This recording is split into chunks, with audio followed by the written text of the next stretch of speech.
Himimanjaalala kunoo narraan yaa'aa ansiin gargar bahee kophaa akkamiin ta'a balleessaan xiyya angabbeera boontuu lammuu nattiin deebi'uu takkitti kokottuu balleessaan xiyya angabbeera boontuu lammuu nattiin deebi'uu takkitti kokottuu.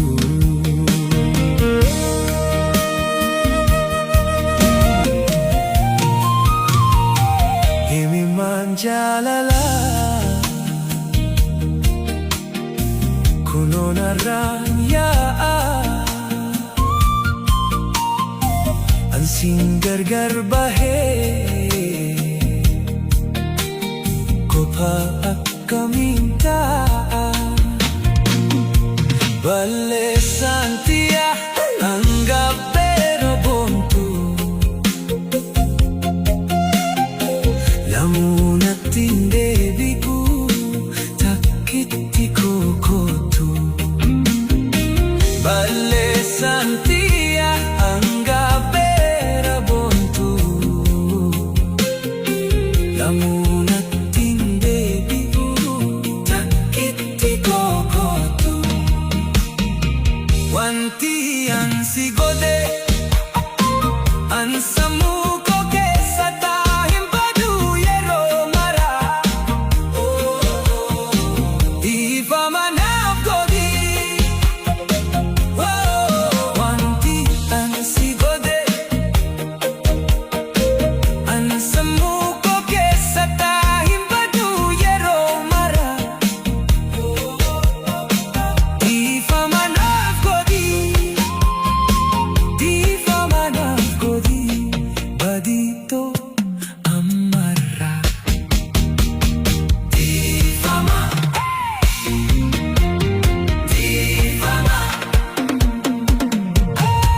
nattiin jaabatini lubbuu xiyya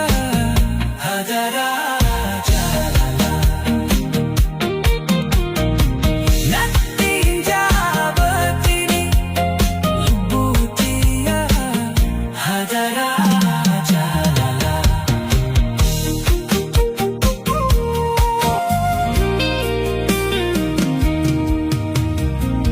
Himimanjaalala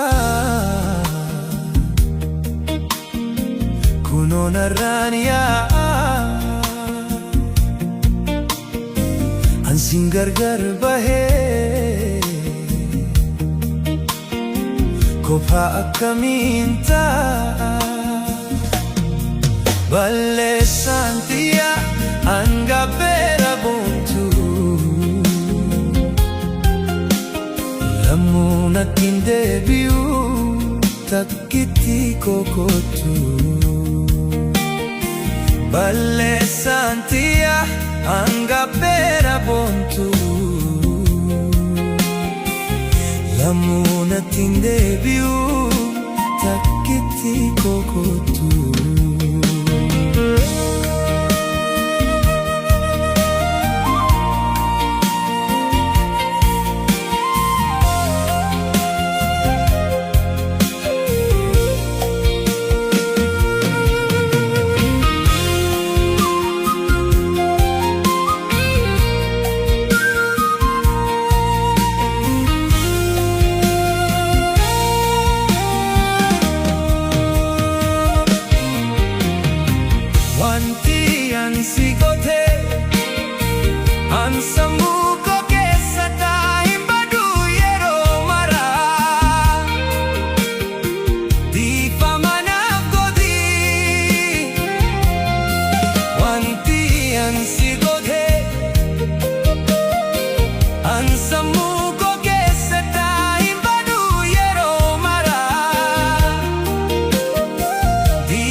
Ansin gargar bahee